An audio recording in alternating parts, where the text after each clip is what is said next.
Hey people, today we're doing the 4th of July, but not just for the 4th of July, all summer long. These recipes are that good. You're going to love it.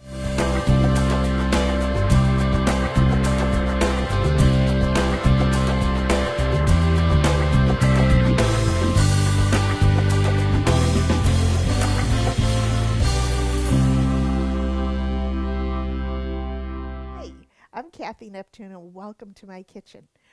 I'm going to prepare fun, fast, and fabulous recipes and ideas that you're going to want to share with your family and friends. Fun, fast, and fabulous. And today we're going to do dessert first, and we're kind of highlighting the 4th of July, but not totally. These are great summer recipes, and the fruit season's coming up in June and July with the strawberries and blueberries, and I'm going to show you how to do it.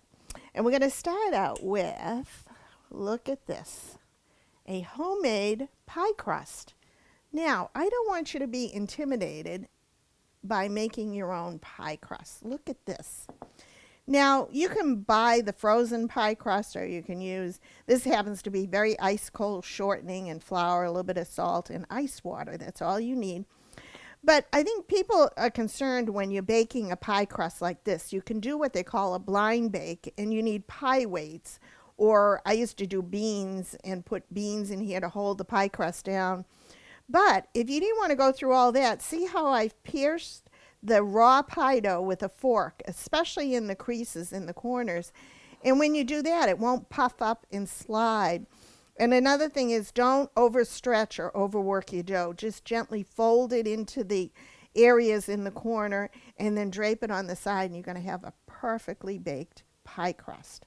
So we're going to set that aside. And of course, you cool it because we're doing a red, white, and blueberry pie. And I have some white chocolate chips here and some little melty discs. And I'm going to add to this about a tablespoon of Crisco shortening, not oil, but shortening. And this is going to melt the chocolate chips, and you have to be very careful with white chocolate chips that they don't scorch. So I'm going to put these on 25 seconds at a time, and then you're going to mix them together, and that's going to make it liquidy. And I put the timer on there, and in this bowl I have 8 ounces or 1 block of softened cream cheese and a little bit of milk to get it started, because we're going to add in one of my favorite pudding mixes, my shortcut, white chocolate instant pudding. Make sure it's instant.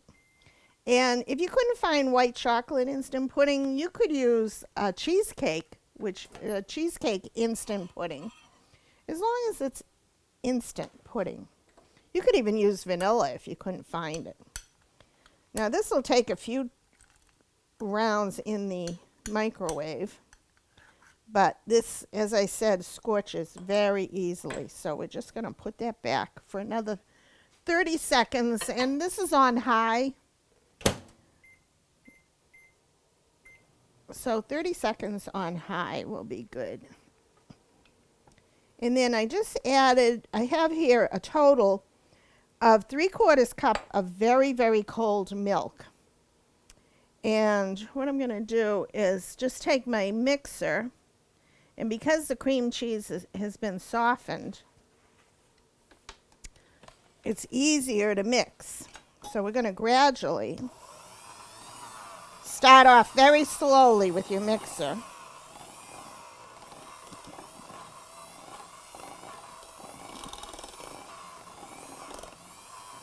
And I'm just going to check on our chocolate for a minute. We're multitasking today.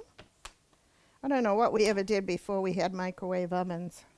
They're so convenient. And of course, you can melt this over a water bath on top of the stove. But you can see it's starting to melt. And you want this to be consistent with the dipping liquid. We're going to dip our strawberries in this as well. Let's try another 30 seconds. Takes a little patience. Going to add a little bit more milk so it doesn't splatter. On low speed, very important. Add a little more.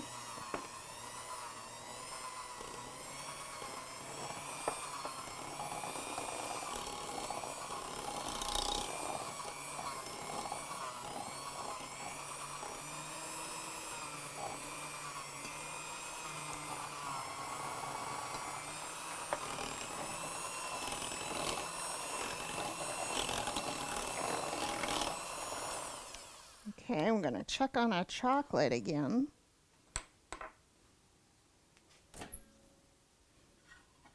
Oh, that's looking good. And you just keep mixing it. Takes a little patience, but it's worth it. You can see how the more you mix it, the more it's going to melt. And then you don't want any lumps. So I think one more time will do it. And I have a little shortening on the side just in case it's not too liquid. You want the right consistency. So 30 more. And then we should be good. Because you don't want a heavy amount of chocolate on your strawberries because, like I said, we're going to dip that in. So this is, let me scrape this down a little bit. Make sure we get all these chunks incorporated. This is so summery. You're going to love this. And this is our instant pudding. You could do a whisk too, but it's so much easier with a mixer. Do that. And then again on a low speed. Mix it a little so it doesn't fly all over.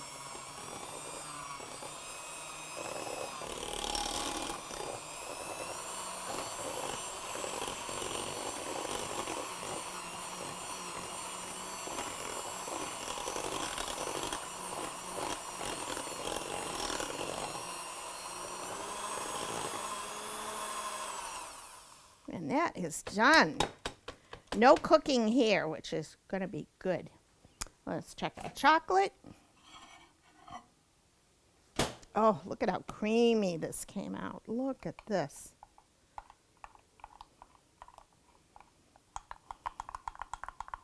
And I think that's going to be perfect. And I'm going to take this and just let that set for a minute till it thickens. And I'm going to take a tray. Now here's another little trick. Excuse me, that you want to help these berries set up. I'm going to put this over here for now. This is, you get yourself a tray or a dish and put it in the freezer. And this is going to help the chocolate. I sprayed this tray here, the parchment paper, with a little bit of nonstick spray. These are beautiful strawberries. And very, very important that you wash your strawberries, of course, but you dry them really well, because if you mix any kind of water with the chocolate will seize up, and that's not a good thing. You want to seize the day, but not your chocolate. So make sure that I put them on a paper towel and let them air dry for a while. And we're going to take the chocolates and dip them lightly and put them on your cold pan. And what that will do is help solidify the chocolate so that you get a nice cold finish to your berries. Just like that. Perfect. And those will help. Look at how beautiful these are. Those will set up. Wait until you see how we present this. I tried to get all the same size strawberries, but it's not going to matter. People are going to see this and they're going to go, wow. And of course, if your strawberries are cold as well, that'll help the chocolate set. But it doesn't take them very long to set up. And you can refrigerate them if you wanted to do this ahead of time. You could do dark chocolate too, but for the red, white, and blue for the 4th of July, I think this is perfect. Thank you to everybody who writes in with their comments and suggestions. I get the nicest emails of all the recipes that you've tried and that your family enjoys, and it's so fun to hear back from all of you and what you're cooking with your family. This is a huge one. Set that on the side. And we'll just put that over here, and those should solidify. Look at already, you can see the chocolate coating is hardening, but you can put them in the refrigerator if you want. No, I think those will be good right there. I'm going to turn on my oven for our main dish. So that'll be ready. And then, see, we have all of this chocolate left over. So I'm going to tip this and show you. We're just going to take this white chocolate and drizzle it. How bad could this be? And it kind of waterproofs your crust too, although you really don't need it. But it adds another layer of flavor. And nobody's going to complain that there's too much chocolate in this recipe. And you're not going to see this, but you certainly are going to taste it underneath the white chocolate filling. It's kind of like a white chocolate cheesecake filling that we've put over the top.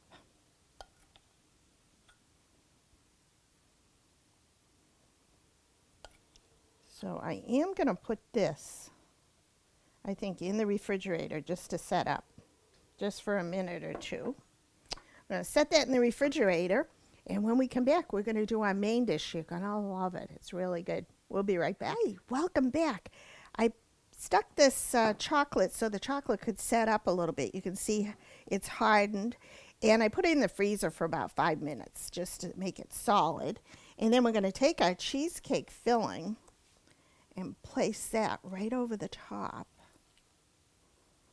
like this. And you could do this step. It's hardened up a little bit. If you do it right away, it works a little better, but this is okay. And this is going to set up in the refrigerator again.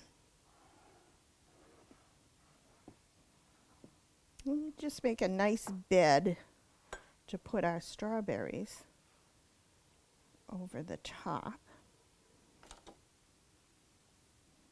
You could do this the day before too. It'd be awesome to bring to a barbecue any season. Like I said, the blueberries and strawberries are coming out in June and July.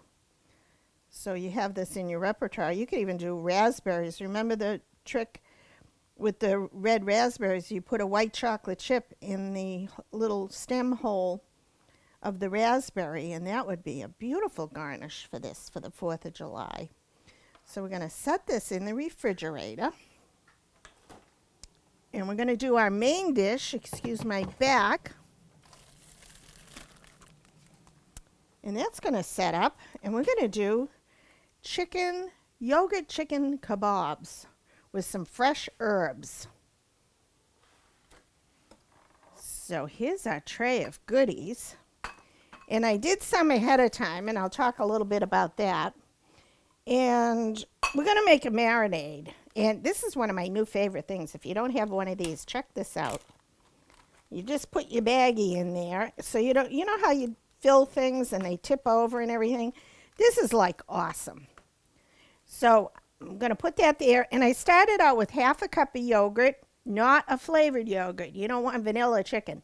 Plain Greek or regular yogurt. And you know from the video, the show I did on yogurt yoga, I always make my own yogurt just overnight in the thermos. And you start out, save a little of your yogurt, warm up some milk. Next day, you have fresh yogurt. And then to that, I added 2 tablespoons of olive oil. And before I get my hands into the chicken, excuse me, I'm going to take some fresh herbs from the garden. And we've got beautiful sprigs of lemon thyme, about a handful. And of course, if you don't have fresh, you can use dry thyme. Just use half as much. Let's really load this up. And I've already I started out with 8 boneless chicken thighs. And I'm just showing you a sample. The rest I marinated. So I'll show you that in a minute. And then I'm going to put some basil in there. I love the taste of fresh basil. Oh, and we've got to do garlic. You've got to have lots of garlic in here because that really, really makes it pop. And we have some fresh garlic and lemons. Lemon and garlic and yogurt. It's going to be really good. And you don't need to do a garlic press if you didn't want to. You can just mash them like that. Throw them in.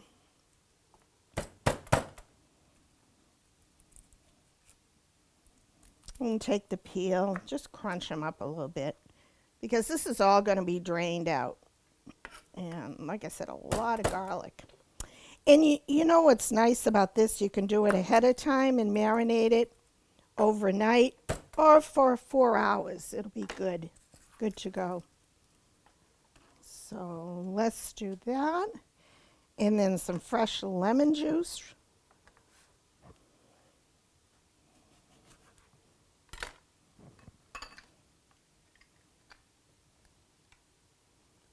And when you juice your lemon, you do them upside down like that, so they don't squirt all over you. So about 2 tablespoons of lemon juice. And remember, we have the yogurt, excuse me, the yogurt and the olive oil in there. A little bit of salt, about half a teaspoon. Now you can double this recipe, but this recipe that I'm giving you now we'll do, like I said, 6 to 8 chicken thighs, boneless chicken thighs. You could do bone in too if you'd like, but we're going to put these on skewers. And you open up the chicken, kind of clean it off if there's too much fat on it. Have a good sharp knife. And then I cut across like this into strips. And then again into chunks. Pretty good sized chunks. Try and do them evenly so they cook evenly. And when I skewer them, I like to fold them over because they're fairly thin. So let's trim this. And I have my oven preheating at 400. And we're going to roast these in the oven. And you can get these on sale too. The chicken thighs are a good value, but oh, they're so juicy. And who doesn't like chicken? Now that's the thin end, so you're going to fold that over. And these are fairly thick, so you don't fold those. And put that in the bag. And you pop them in the refrigerator either overnight or get all the air out of it. For about 4 hours would be good too. You could do these in the morning and have them ready when you come home at night. So those are done. I'm going to pop these in here. And I'm going to take our skewers over here.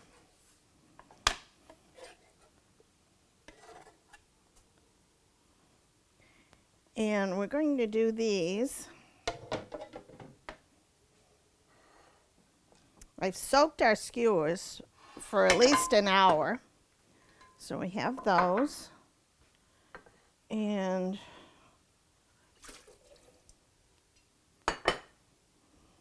these should do about 4, I would say. Get a clean cutting board because you don't want to cross-contaminate. Get a good sharp knife. And we're going to do some cutting of our veggies and skewering these. Now we have some beautiful cherry tomatoes that we've washed. All the veggies have been washed. And this is a zucchini.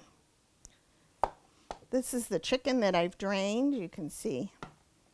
And I set it out at room temperature, and these will cook very quickly. So keep that in mind when you're doing veggies. You could do mushrooms with this. I'm going to cut them about 1 inch thick, the zucchini. Mushrooms would be good. They'll all kind of cook at the same time.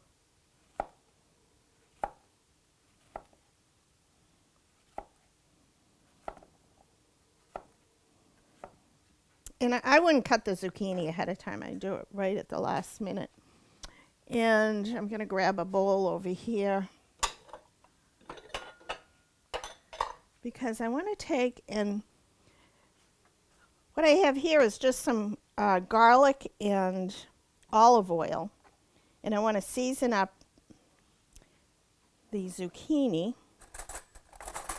so it won't dry out. This will help it brown, and zucchini doesn't have much flavor. So I'm just going to toss that in a bowl and thread these on the skewers and give it a little more flavor. You got to get one of these. These are great little gadgets to have. So let's see, we got those. We've got our skewers. And what I thought I would do is, I didn't know whether to do breadcrumbs or non-breadcrumbs. So I actually counted these. We have 16, and I'm going to do some with and some without the breadcrumbs because, you know, people have preferences. So there's 5, 6, 7, 8. So we'll do, everybody can have a choice of what they want to have with or without, because remember in the marinade we had olive oil, so that's going to keep them moist, but this gives them a little crunch as well. So tossing those, make sure you coat them. And here's a little trick too. When I do my breadcrumbs, sometimes I roast them in the oven with herbs and olive oil, and the olive oil is already infused into the breadcrumbs, so you don't have to worry about putting olive oil on the chicken. It's already in the breadcrumbs. So here we go. We got everything together. I'm going to get my little pan, and on my stoneware here, I have a little bit of olive oil that I put down here, just a slight bit, and I'm going to brush it around. It probably won't stick, but a little bit of extra olive oil gives a good flavor. And here we go. We're going to take a skewer, and we're going to put 4 on each. And in that olive oil, I also seasoned it with salt and pepper. You want to take and make sure these don't dangle. Fold them over so that you see it's nice and secure on the skewer. And then right down the center of the zucchini. And leave a little space in between so that the heat can get in them. And then with impeccably clean hands, again, fold over your chicken. Space them out. You get the idea. It's a good thing to do. Have the kids wash their hands and come over and help you in the kitchen. You remember my grandson Aiden, he loves to cook. We're going to do another one here with him coming up. So 1, 2, 3, 4, and end with the zucchini like that. So I made a mixture of plain chicken and breaded chicken. So you can taste them both. In the 400-degree oven, they're going to cook pretty quickly. Probably 12 minutes. I check them after 12 minutes just to see. Now, a good suggestion too, I think it's a good suggestion, when you marinate your chicken, let's say you bought a ton of chicken and you have an extra marinade, take your marinade and put the chicken in your marinade in a Ziploc bag. Make sure to label it and put the date on it. And put it in your freezer. And the marinade will protect the chicken from freezer burn. And as it's thawing, when you're ready to use it, you're going to have a lovely marinated chicken. So there we go. I'm going to finish these off. And when we come back, I'm going to show you the side dish. Hi, welcome back. I finished skewering my chicken kebabs and the zucchini. And I guess I didn't cut as many zucchini as I thought. But there you go. We're going to pop this in the oven. And remember, because these breadcrumbs had a little bit of olive oil when I toasted them, They're going to keep the chicken moist. And also there was olive oil in the marinade, so the ones we didn't bread will also be moist. So I'm going to put the timer on 400 degrees. Top rack, let's do 22 minutes. Sounds good? That'll be good. Now for a side dish, you want something light and colorful and something that you can do ahead, take advantage of the fresh produce. I always love using seasonal produce and make ahead recipes. Now check this out. You know what this is? It's not rice. It is orzo. And I cook this ahead according to package directions.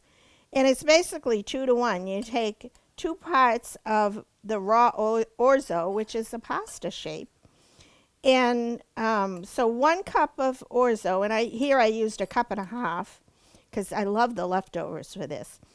And then double 3 cups of water with about a teaspoon of salt. And you cook it for about 8 to 10 minutes. You don't want it mushy. Okay, you can see it's kind of al dente, but it's cooked through.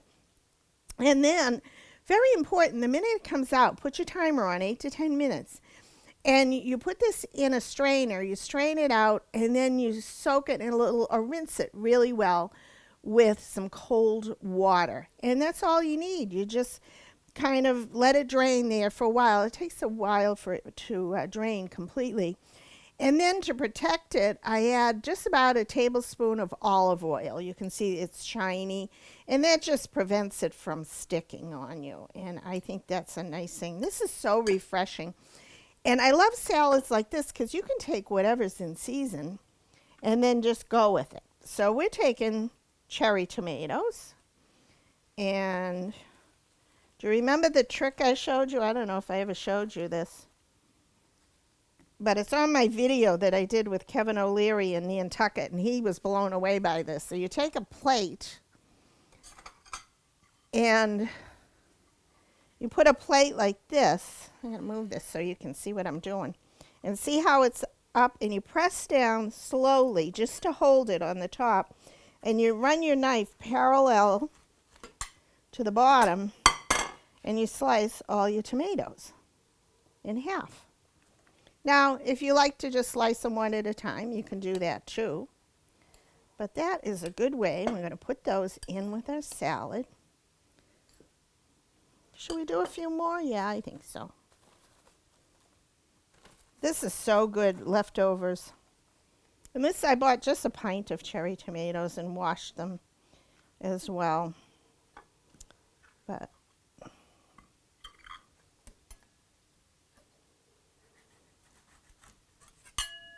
make sure your knife is very sharp. And we'll put those in. Look at how colorful already. So then we've got a cucumber. And you can do an English cucumber, but this time of year, these cucumbers are really good. So I'm going to probably only do half. And we're going to peel it. And I like to kind of do a stripe. And if you're going to make this way ahead of time, I would suggest you take the seeds out. And the way you do that is just take it like this and then scoop out the middle with a spoon. I love these little grapefruit spoons. And you just, that's what makes them watery, is these little pockets of seeds that you have in the middle. Now, you wouldn't have to do this with an English cucumber.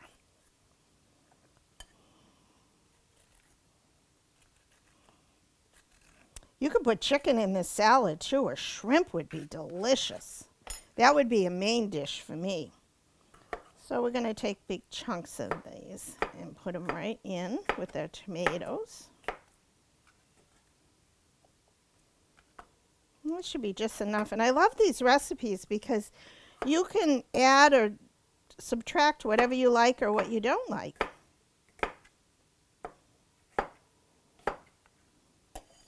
And if you have your own garden, how nice is that to go out and pick your fresh produce and make dinner in no time. That's the way to do it.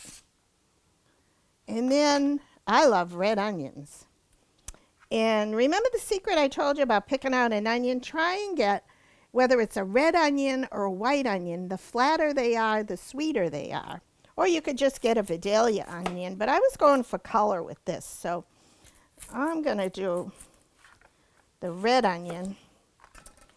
And the other trick, remember I told you, is to soak your red onions. If they're a little sharp and you want them to be milder, just put them in sugar and water and let them set for a while. And strain them, and they make them very sweet, and you don't get that pungent acidic flavor. So you can break them up or just leave them in chunks. Look at that. This is going to be a big salad. Let's put a few more. You could also do chives if you wanted to. If you didn't want a lot of if these are too strong. I love chives in the summer. You know, in my garden I have garlic chives, which are very nice, and they come up every year. If this winter wasn't too harsh, a lot of my herbs came up from last year, so.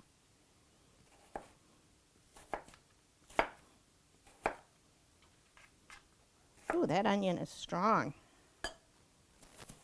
Maybe we won't use the whole thing. Oops. Just a few. Those are good. And then we're going to make a dressing to go with this. I'm going to move this over.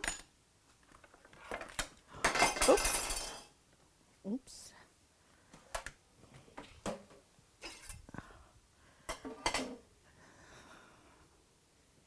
going to put this here. You can see how nice and luscious this is going to be. And then, let's see, we're going to do a vinaigrette. One of my favorite ways is in a little mason jar.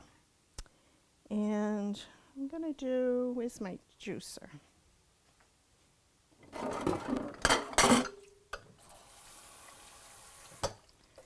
And I like these juicers because they get all the seeds out. And again, just because it's shaped like this, you don't put it in that way. If you do, it's going to squirt you in the eye. So make sure you do it upside down like this. And then it kind of turns the lemon inside out. Like so. And you don't have to worry about the seeds. That's a well-used lemon right there. Every bit. Let's use the others. So probably the juice of one whole lemon. And if these weren't so fresh, remember the trick about poking a hole in your lemons and putting them in the microwave for about 30 to 45 seconds, and it makes them a lot juicier. And you max out all your juice when you do that. So there. And then a little bit of salt. And we're going to add, of course, garlic, because what's probably half a teaspoon. Probably a little more, 3/4 of a teaspoon, because we have a lot of veggies in there. And remember, we salted the water when we cooked the orzo. So we'll do that, and then some garlic. Fresh garlic. Always use fresh garlic. Don't even buy the ones in the jar, because it doesn't taste that good.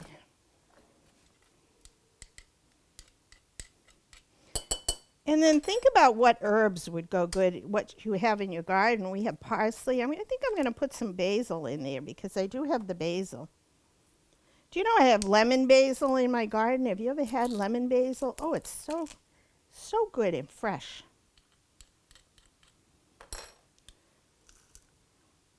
That's probably 2 good sized cloves. You could add more if you'd like. I happen to like a lot of garlic. And then a little bit of olive oil. So we have, this is the juice of a whole lemon and probably 2/3 as much olive oil.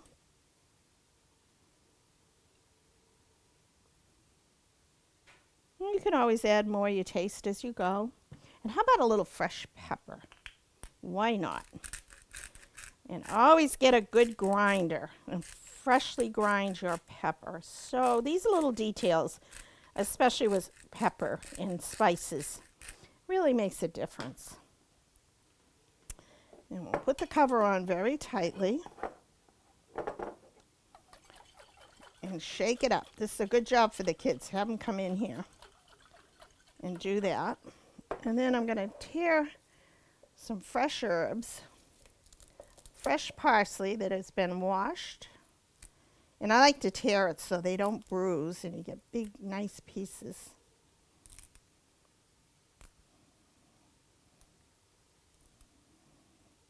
And the stems, if they're too thick, you can take them out, but these are very tender.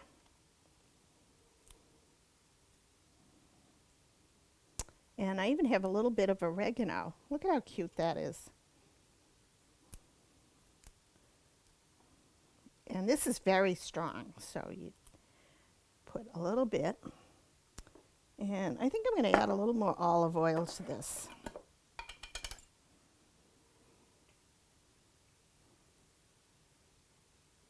So remember, about 2/3 pot olive oil to lemon juice. And you can measure it if you want, but. And you can dress this right before you serve it, or look at this. Lemony, there's a lot of orzo in there. And that is your summer orzo and fresh veggie salad. And the longer it sets, the better it gets.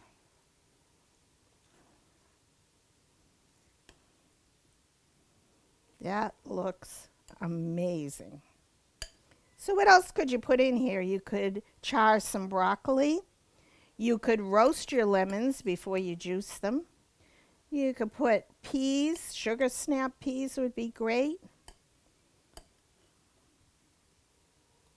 Asparagus would be wonderful.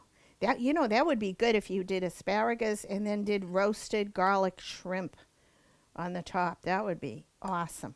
So there is our salad. And I'm going to check on our chicken, and then we're going to finish off our red, white blueberry pie. Wait until you see this. It's spectacular. We'll be right back. Hi, welcome back. Here, we're going to finish off our red, white, and blueberry pie. You can see this is all set up. And our strawberries, we're going to artfully place them. Now, I'm not sure if we get the big ones and the small ones. I'm going to try and tuck the small ones in between every other one. Like I said, these were huge. Let's do wherever they fit. Be nice if you can get them all the same size, but nature doesn't work that way. And these come right off the paper when you spray them. You don't even need a spatula. I think that's pretty good. They're like little soldiers. Okay. So far, so good. Now we take our beautiful blueberries and put them right in the middle. As many as you want. And everybody gets a little bit of everything. I think we're going to splurge and put them all in there. And that. Wait until you bring this to the table. Look at our beautiful red, white, and blueberry pie. And don't just do this for the 4th of July. This says summer to me. It is so good. Keep it in your refrigerator. Remember, we kind of waterproofed the crust by putting that white chocolate in the bottom. So that's a good trick to do. In fact, any kind of fruit pie that you're not baking, you can do it with a white chocolate or a dark chocolate. It's a great little trick. Now we've just got a few more minutes to our kebabs. We're going to come back and we're going to plate everything so you don't want to miss it. We'll be right back. Hi, welcome back. Look at our kebabs, our yogurt skewers. You have to try these. And try them. Let me know if you like the breaded ones or the naked ones. Let's call those naked chicken thighs. Cut into chunks. And you know what? This is very, very affordable, budget friendly. Great. It only took 20 minutes in the oven. That's not a lot to cook, and you can do this the night before and marinate them and change up the veggies. You've got to try that. It'd be good with pork too. Pork can be very dry. And you can poke holes in the with a fork when you marinate your pork, and that'll permeate the meat very well. And if you're doing pork, I would grill some apples and some red onions as well on the skewers, and use some rosemary and thyme, and of course your garlic. It'd be fabulous. And look at our summer. This is our red, white, and blueberry pie. Send me your pictures. I hear from you all on what you're bringing, what you're making, how your family and friends love it.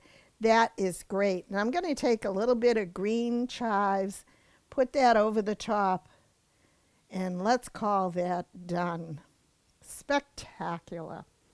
I hope you try these recipes. Thank you to everybody who writes me with your comments, suggestions, and ideas. I read them all. You're fabulous to hear from you. So thank you so much for watching, and may the fork be with you.